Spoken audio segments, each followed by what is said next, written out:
In the quiet suburb of Willow Creek, life moved at a gentle pace. The streets were lined with tall trees that cast long shadows in the afternoons, and every house had its own unique charm, whether it was the bright red door of the Johnsons' home or Mrs. Anderson's flower garden bursting with colors. It was the kind of place where people knew each other by name, where kids played tag on summer evenings, and neighbors exchanged warm smiles as they passed one another during their daily walks. At the heart of this peaceful community was Sheriff Mike Reynolds, a tall man with a calm demeanor and an easy smile. Mike wasn't just the law enforcement officer for Willow Creek. He was also someone everyone trusted.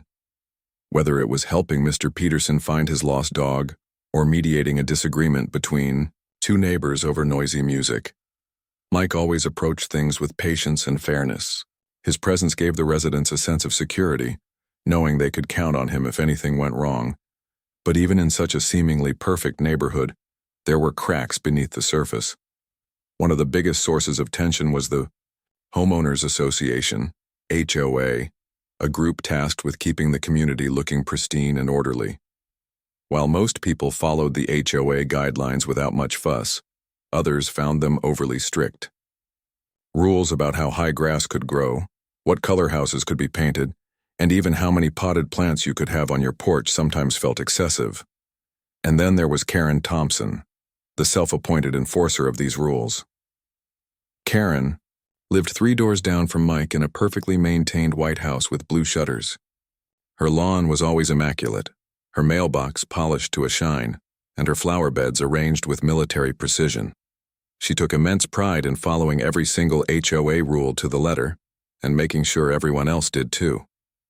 To Karen, the HOA wasn't just a set of guidelines, it was a sacred code of conduct that defined what it meant to live in Willow Creek. Her reputation as the neighborhood watchdog was well known. If someone parked their car slightly over the sidewalk, Karen would leave a note under their windshield wiper. If a fence needed repainting, she'd send a strongly worded email to the HOA board. And heaven forbid anyone dare to hang mismatched curtains in their windows, Karen would march right up to their door and demand an explanation. Some people joked that she carried a clipboard everywhere she went, ready to document any infraction. Despite her quirks, most folks tolerated Karen, because deep down, they understood her intentions weren't entirely bad. She genuinely cared about the neighborhood and wanted it to remain beautiful.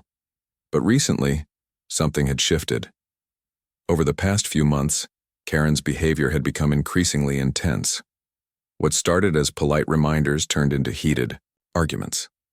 Her emails grew longer and more accusatory, often copied to half the neighborhood. And instead of knocking on doors to discuss issues face-to-face, she began confronting people directly, sometimes loudly enough for everyone within earshot to hear. Mike had noticed the change too.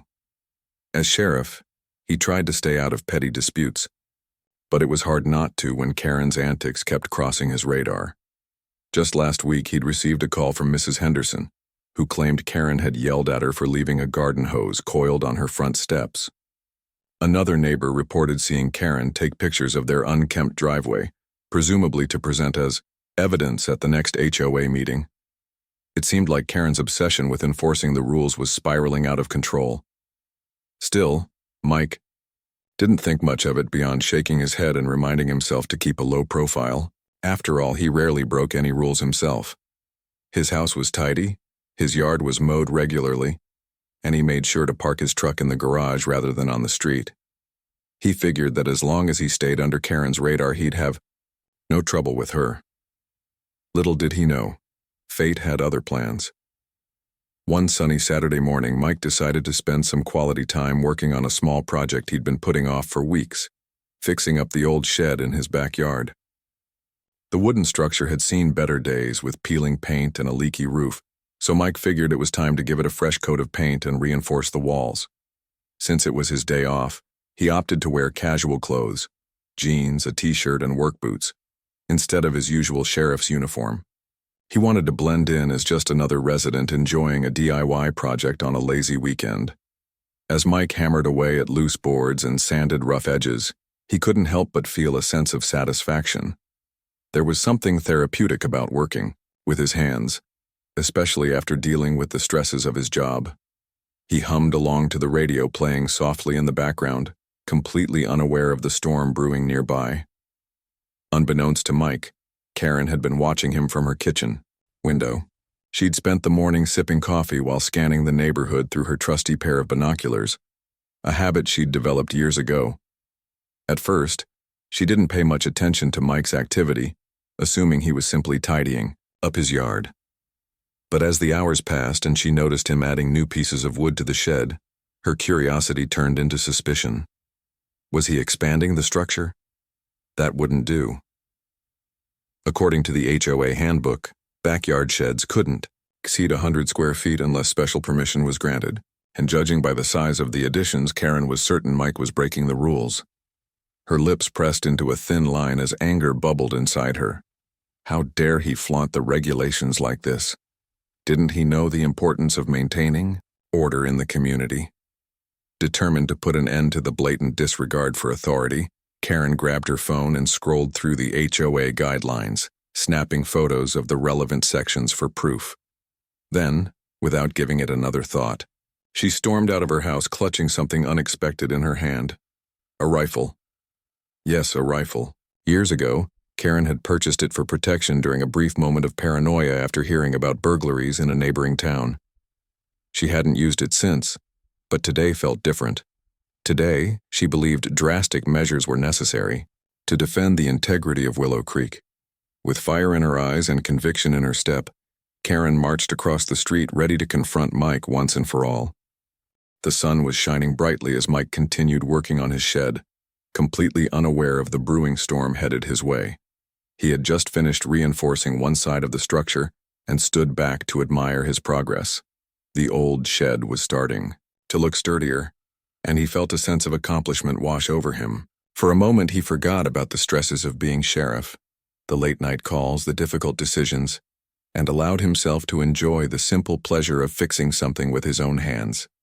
As he reached for another piece of wood leaning against the wall, Mike heard footsteps crunching on the gravel path leading to his backyard. He turned around, expecting to see his wife bringing him a cold drink, or maybe one of the neighbors stopping by to say hello. Instead, what he saw made his blood run cold. Standing at the edge of his yard, her face flushed with anger, was Karen Thompson. In her hands, she held a rifle pointed directly at him. Mike froze, his mind struggling to process the surreal scene unfolding before him. Was this really happening? Had Karen lost her grip on reality? She looked like a woman possessed, her eyes blazing with fury and her lips pressed into a tight line.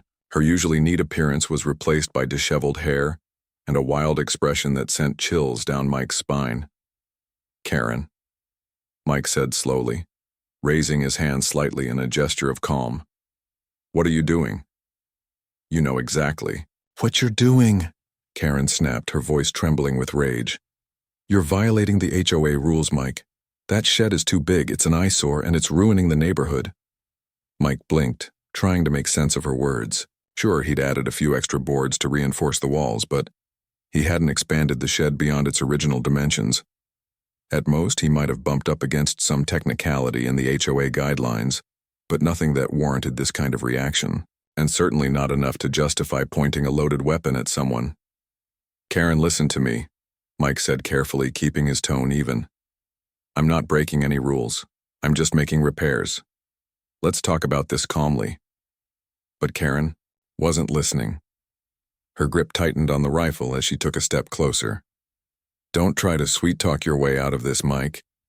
You've been ignoring the rules for weeks now, and I'm sick of it. Either you start tearing that thing down right now, or I'll take matters into my own hands. Mike's heart pounded in his chest, but he forced himself to stay composed.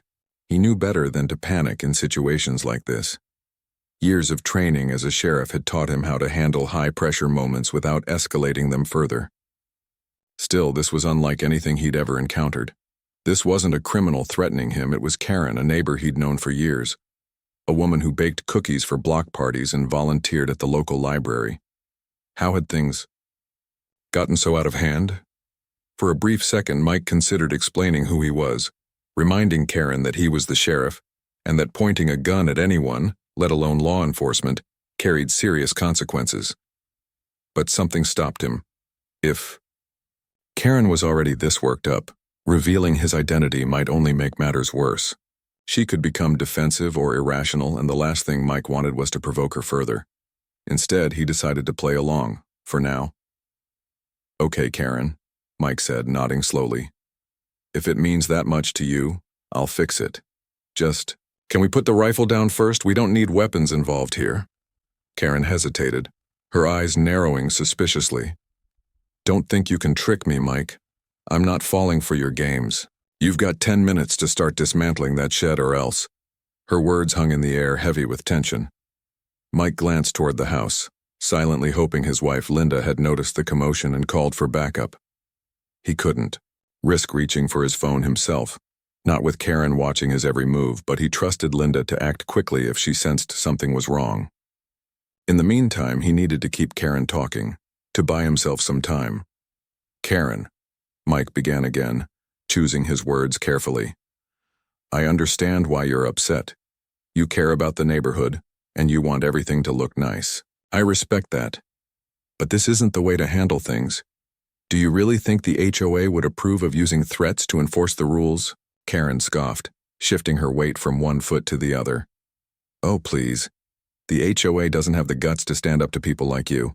Someone has to do their job, and if that means taking drastic measures, then so be it." Mike sighed, inwardly. Reasoning with Karen wasn't going to work, at least not while she was holding a rifle.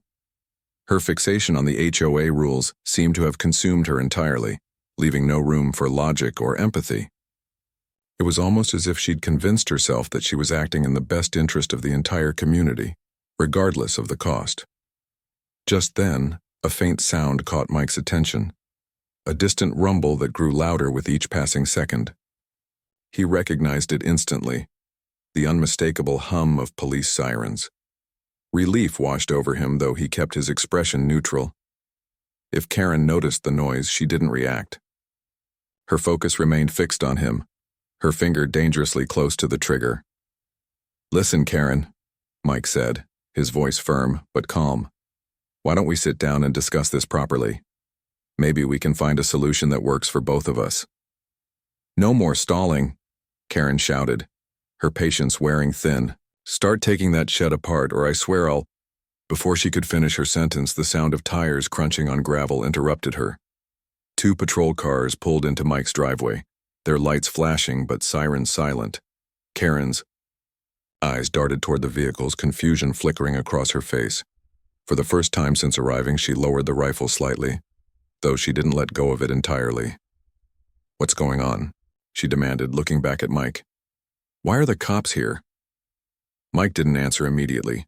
Instead, he watched as 2 deputies stepped out of their cars, their hands resting casually on their holstered guns. One of them approached cautiously, his gaze locked on Karen and the rifle in her hands. "Ma'am," the deputy called out, his voice steady, "please place the weapon on the ground and step away from it." Karen's face went pale as realization dawned on her. She turned to Mike, her mouth opening and closing like a fish out of water. "Wait. You called the police on me?" Mike shook his head. "No, Karen. They came because they were concerned about your safety, and mine." The irony of the situation hit Mike like a ton of bricks. Here he was, the sheriff of Willow Creek, standing in his own backyard while armed officers surrounded him. Not because he was in danger from a criminal, but because a neighbor had gone off the rails over a minor HOA violation. It was absurd, almost comical, yet there was nothing funny about the fear and confusion etched on Karen's face. As the deputies moved closer, Karen finally dropped the rifle onto the grass, her hands shaking uncontrollably. Tears welled up in her eyes as she sank to her knees, overwhelmed by guilt and embarrassment. Mike felt a pang of sympathy for her, despite everything. Whatever had driven Karen to this extreme behavior, it clearly stemmed from a place of deep insecurity and frustration. He resolved to address the root cause of the issue once the immediate threat was neutralized. For now, however, the priority was ensuring everyone's safety, including Karen's. As the deputies secured the area, Mike took a deep breath, grateful that the situation hadn't escalated further. Little did he know this incident would spark a chain of events that would change Willow Creek forever. As the deputies moved closer to Karen, their movements deliberate and cautious, Mike felt a strange mix of emotions swirling inside him. On one hand, he was relieved that backup had arrived just in time to prevent the situation from spiraling further out of control. On the other hand, he couldn't shake off the surreal nature of what was happening. Here he was, a man who had spent years protecting this community, standing in his own backyard while armed officers surrounded him, all because of a dispute over a shed. It felt like something out of a bizarre comedy sketch, except there was nothing funny about it. Karen, meanwhile, was visibly crumbling under the weight of the moment. She sat on her knees, her hands trembling as tears streamed down her face. The rifle lay abandoned on the grass beside her, its metallic glint catching the sunlight. For someone who had marched into Mike's yard with such fiery determination just moments ago, she now looked small and fragile, defeated by the realization of what she had done. Her voice cracked as she stammered, I didn't mean to. I thought. One of the deputies knelt down beside her, speaking in a calm but firm tone. Ma'am, we need you to stay calm and cooperate. Can you tell us why you brought the rifle here today? Karen hesitated, her eyes darting between the deputy and Mike. She seemed unable to form a coherent sentence, overwhelmed by a cocktail of fear, shame, and confusion. Finally, she managed to whisper, It's the rules. He wasn't following the rules. The deputy exchanged a glance with his partner, silently acknowledging how unusual and unsettling the situation was. They were trained to handle dangerous criminals, not suburban disputes over HOA guidelines. Yet here they were, dealing with a woman who had pointed a loaded weapon at the sheriff of the county, all because of a backyard shed. Mike, still standing where he had been when the confrontation began, decided it was time to step in. He approached Karen slowly, making sure his movements were non-threatening. Kneeling down so he was at eye level with her, he said gently, Karen, I know you care about the neighborhood, but this isn't the way to solve problems. You could have talked to me or even called the HOA board if you had concerns. There was no reason for any of this. Karen looked up at him, her eyes red and swollen from crying. But I did try talking, she exclaimed, her voice rising slightly. No one listens. Everyone ignores the rules, and it's always left to me to fix things. Her words struck a chord with Mike. He realized that Karen's actions, while extreme and misguided, stemmed from a deeper frustration. Over the years, she had taken on the role of the self-appointed enforcer, believing it was her duty to uphold the standards of Willow Creek. When people ignored her complaints or dismissed her concerns, she likely felt powerless and unheard. That sense of isolation and frustration must have built up over time, culminating in this explosive confrontation. Still, sympathy could only go so far. Pointing a firearm at someone, even if it was done out of misplaced zeal, was a serious offense with potential legal consequences. As much as Mike wanted to defuse the situation peacefully, he knew the law had to be upheld. Turning to the deputies, he said, Let's make sure she's safe and get her inside. We can figure out the next steps once everyone is calmed down. The deputies nodded and helped Karen to her feet, guiding her toward the house. She walked unsteadily, her shoulders slumped and her head bowed in humiliation. Neighbors, drawn by the commotion, peeked through windows and curtains, whispering among themselves. Some stood on their porches, watching the scene unfold with wide eyes. It was rare for anything this dramatic to happen in Willow Creek, and already rumors were spreading like wildfire. Once Karen was inside, Mike turned his attention to the shed. He walked over to inspect it, running his hand along the freshly painted wood. From an outsider's perspective, it looked perfectly ordinary, a modest structure meant for storing tools and gardening supplies. To think that something so innocuous could spark such chaos was almost laughable.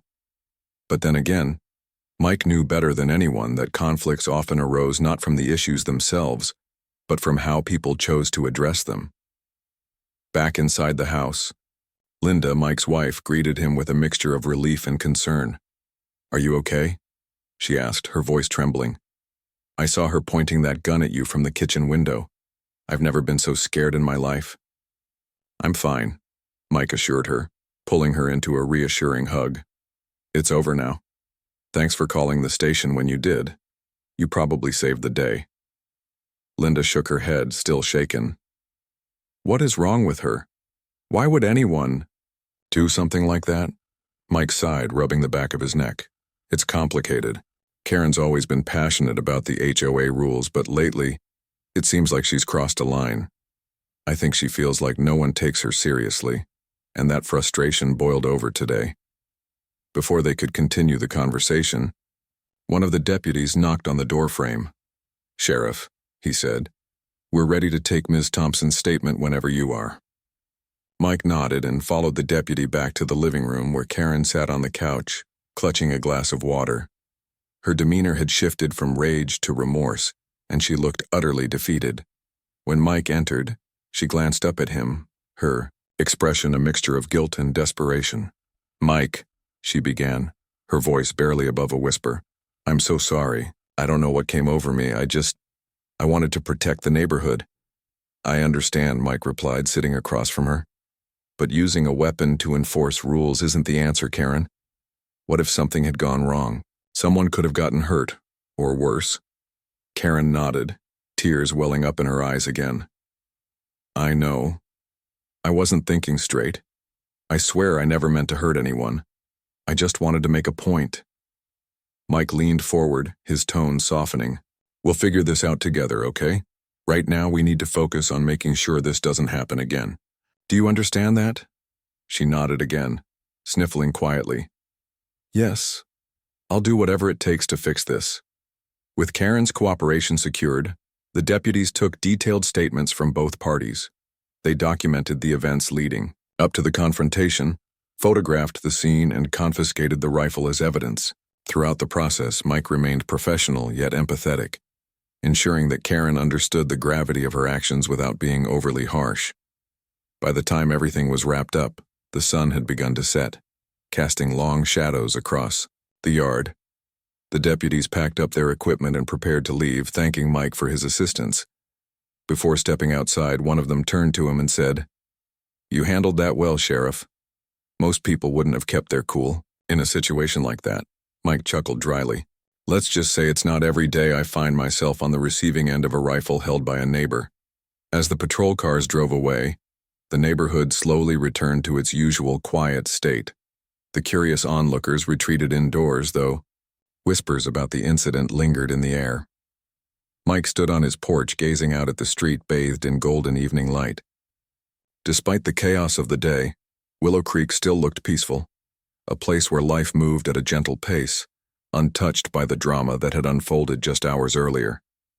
Yet beneath the surface, things had changed.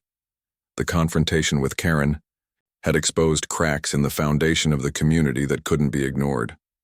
People might love their manicured lawns and picturesque homes, but the obsession with rules and appearances had driven one of their own to act irrationally. If left unchecked, those tensions could fester and grow, threatening the harmony that made Willow Creek special.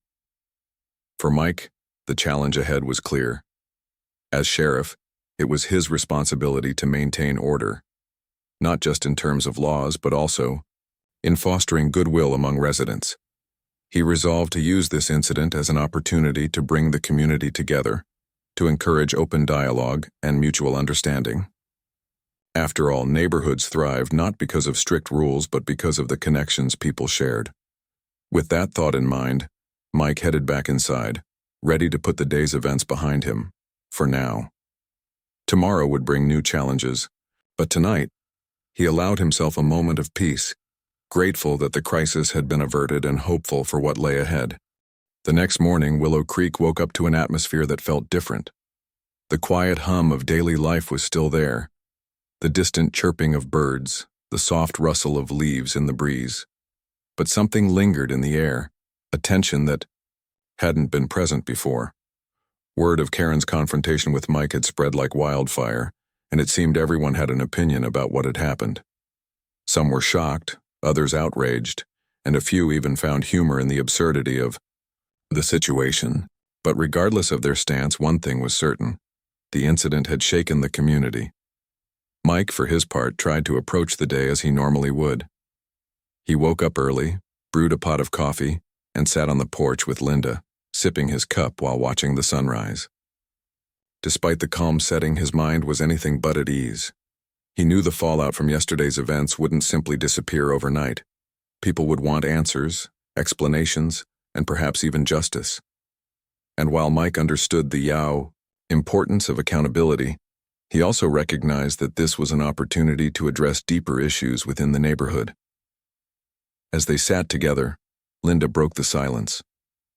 "Do you think she'll be okay?" Her voice carried a note of concern, not just for Karen but for the community as a whole. "I hope so," Mike replied thoughtfully. "She made a mistake, no doubt about that. But I don't think she's a bad person. Just misguided." Linda nodded, though her brow remained furrowed. "Still, what happens now? Are you going to press charges?"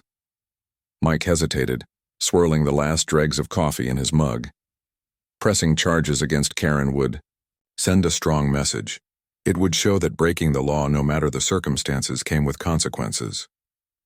But it would also deepen the divide between neighbors, potentially turning the HOA disputes into something far more toxic. On the other hand, letting her off entirely risked sending the wrong message too, that rules could be bent or ignored, without repercussions.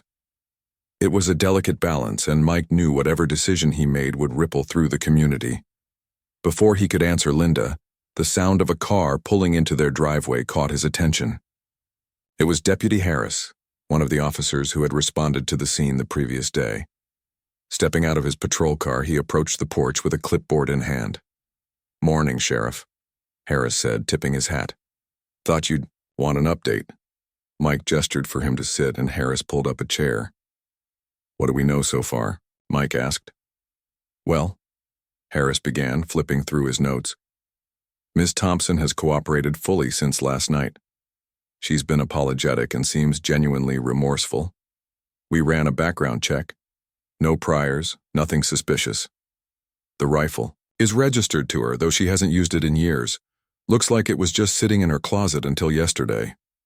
"That doesn't make it any less dangerous," Linda interjected, her tone firm.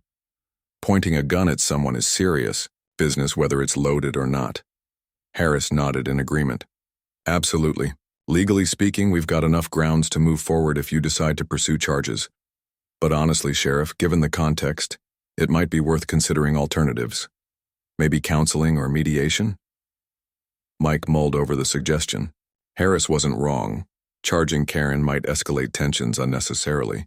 Mediation, on the other hand, could provide a platform for open dialogue and help mend fences. Still, it wasn't a decision he could make lightly. "Let me think about it," Mike said finally. "In the meantime, keep an eye on her. Make sure she's doing okay emotionally. If she needs support, connect her with resources." "Will do," Harris replied, standing up. "Anything else?" "No, that's all for now. Thanks for keeping me posted." After Harris left, Mike turned to Linda. "What do you think? Should we give her another chance?" Linda sighed, leaning back in her chair. "I think Karen needs help, not punishment. But the rest of the neighborhood won't see it that way unless you explain your reasoning clearly. People are already talking, Mike. You saw how many heads popped out of windows yesterday." Mike chuckled wryly. "Yeah, I noticed. Small towns love gossip almost as much as they love their HOA meetings." The irony of the situation wasn't lost on either of them. What had started as a minor disagreement over a backyard shed had spiraled into a full-blown spectacle, complete with flashing police lights and whispered rumors. It was a reminder of how quickly misunderstandings could escalate when communication broke down, and how fragile the peace of a tight-knit community could be. Later that afternoon, Mike decided to pay Karen a visit. He wanted to check on her, personally, to gauge where her head was at after such a harrowing experience. As he drove down the familiar streets of Willow Creek, he couldn't help but notice the subtle changes in the neighborhood. Curtains twitched as he passed by, and a few people paused mid-conversation to watch him go. Clearly, news of his arrival at Karen's house would travel fast. When he reached her home, Karen answered the door looking pale and disheveled. Gone was the meticulously put-together woman who prided herself on appearances. Instead, She wore an oversized sweater, her hair tied back in a loose bun.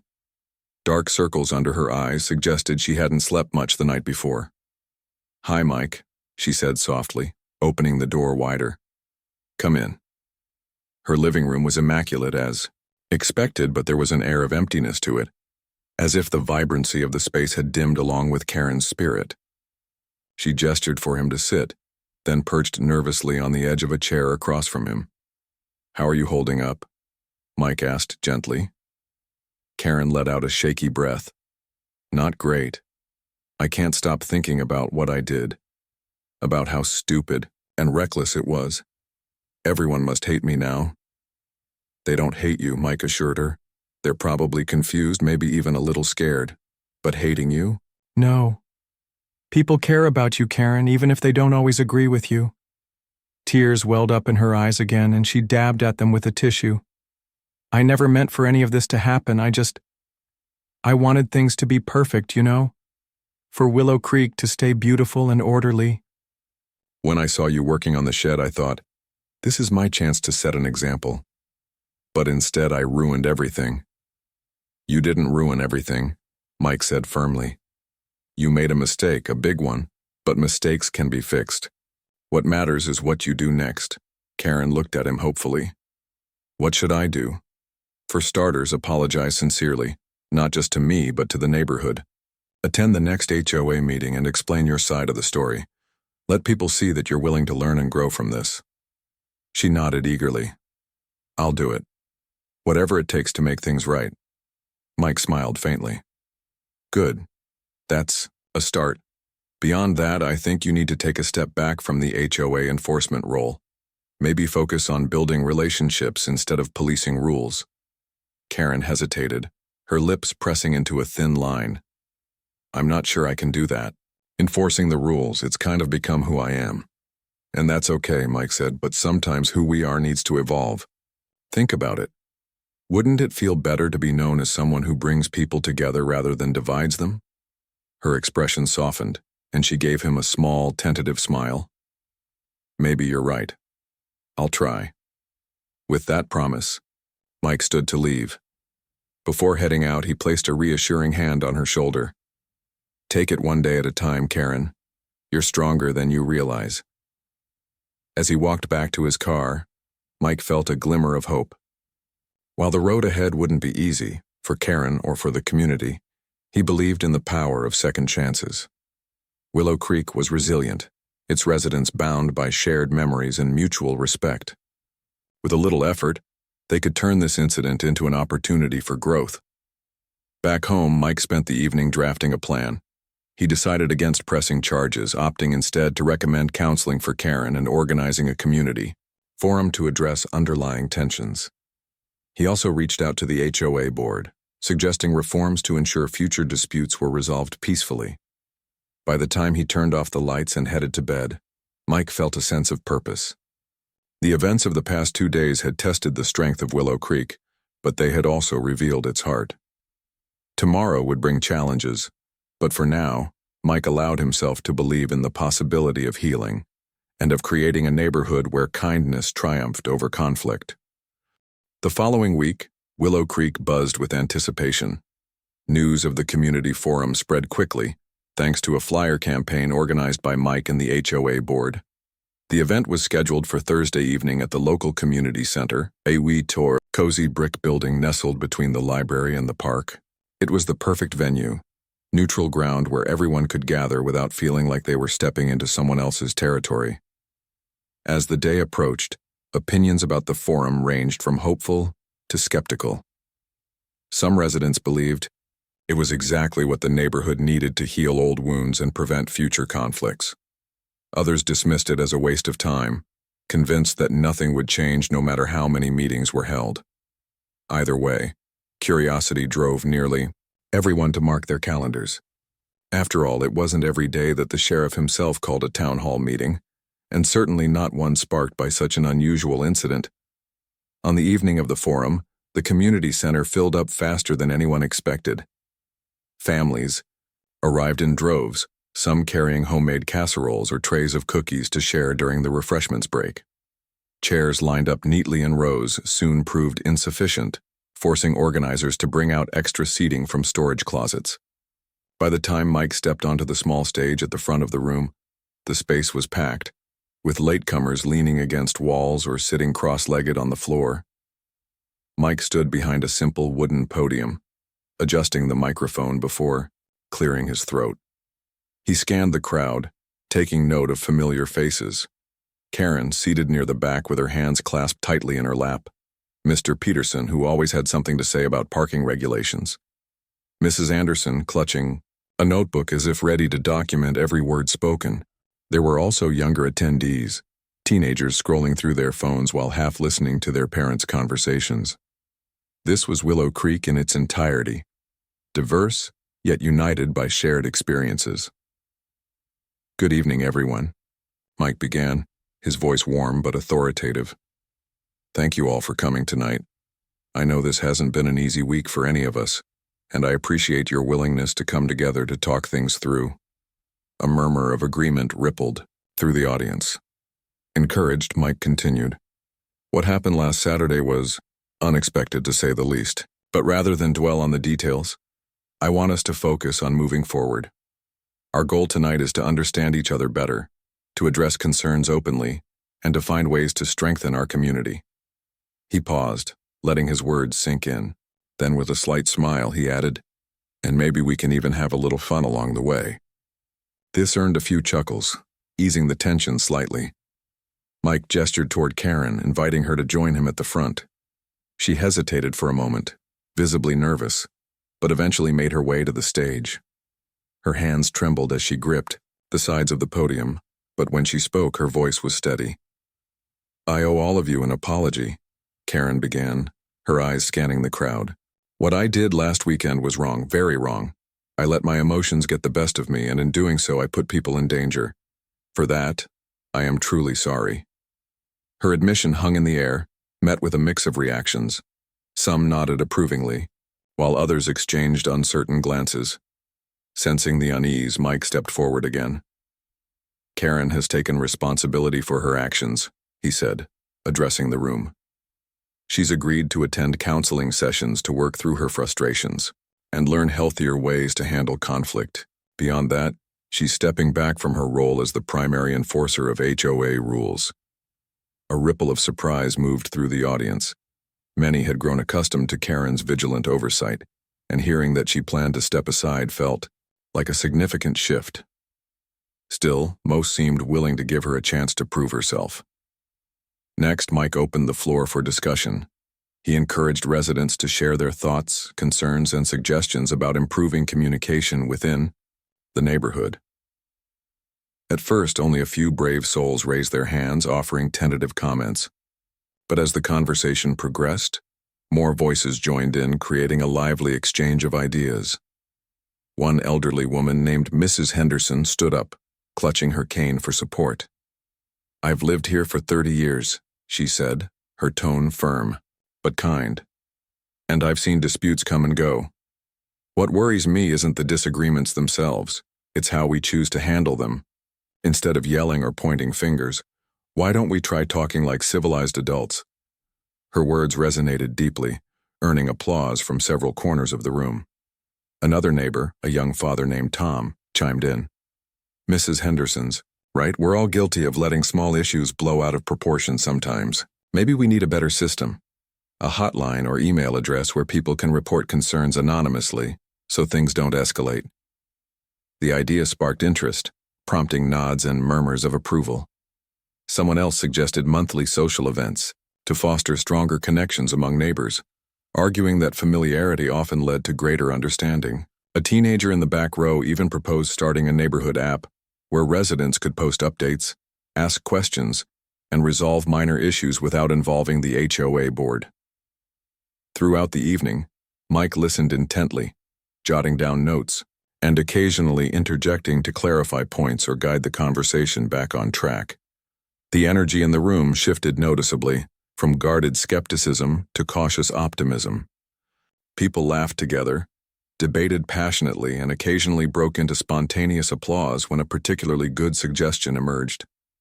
By the end of the forum, The atmosphere had transformed entirely.